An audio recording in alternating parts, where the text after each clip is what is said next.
little tips and tricks just to make it a little easier to do this job. I'm doing a wheel bearing replacement, Dodge Ram 3500 dually 2003. It's a 2-wheel drive. Front left wheel bearing went out. I'm going to replace the entire hub. One thing that was ridiculous that they made it this way is for these hub extensions. The nuts there, 7/8. You can't get in there with the socket, so I got the little crow's foot attachment thing. Got it on a breaker bar, using a steel pipe to give myself a little more leverage, because it's just horribly tight. So I have a torque wrench that I broke doing these jobs on here. Sorry that the quality of the film is not that great. It's just me. But just holding it and then doing that, and then they come loose. You gotta take the best way that I have seen, because I can't find any other videos. I have some knowledge, and I've had people give me ideas on how to get this hub out, because that bearing is pressed in and it's near impossible to get out without the right tools. And of course I don't have the right tools that I need to do it. But just little tricks and tips. Hopefully this video, since it's going to be about the only one out on YouTube about doing this, will help somebody,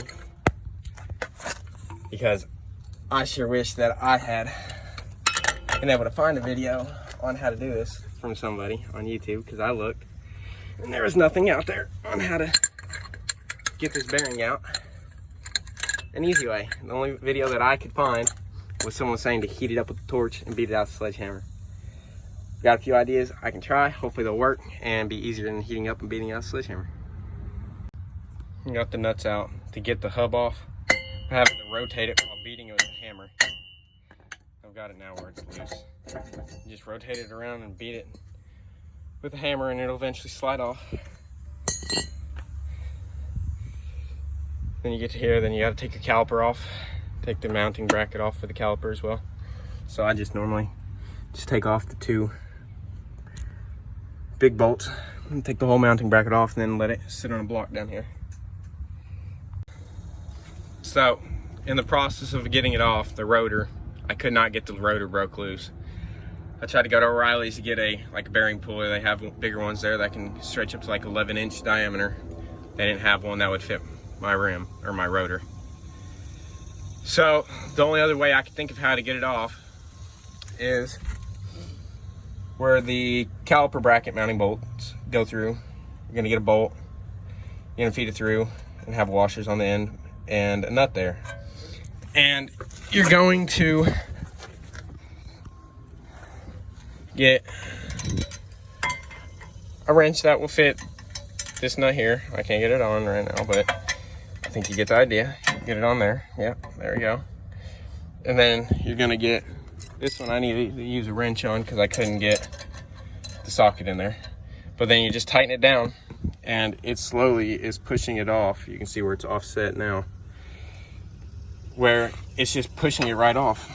I don't know if I can get it set up. Hopefully I can get it set up. There we go. That's that. And I'm gonna do the top one a little more now. And you should be able to hear it clicking a little bit off, where it's breaking loose. Honestly, soon I might be able to feed it off with the rest of the way with the hammer. It's actually kind of coming off nice and smooth and easy now. Let me see if I can get my hammer and hit it off now.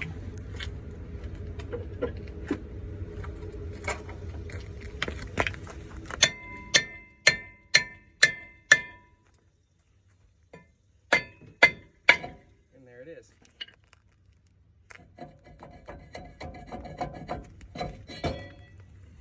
and finally, it is off. And now the hardest part about the job is going to be getting this hub out. All right, so I found the trick to get this hub out. Same thing that I did with the rotor, same bolts. I stripped one of the bolts out, so I've only been working with one bolt. But you put it through, and you tighten it down, tighten it a couple turns until it gets really tight, and beat the hub all around it, all the way around. Beat it from the bottom, beat it from the sides. You can see where I've been beating this one. Just beat it. And it only took me a few minutes to get it where it's about to come out now. I don't even got to tighten the bolt no more. And it's out. I just felt it. The bearing might be stuck in there still, but part of the hub is out.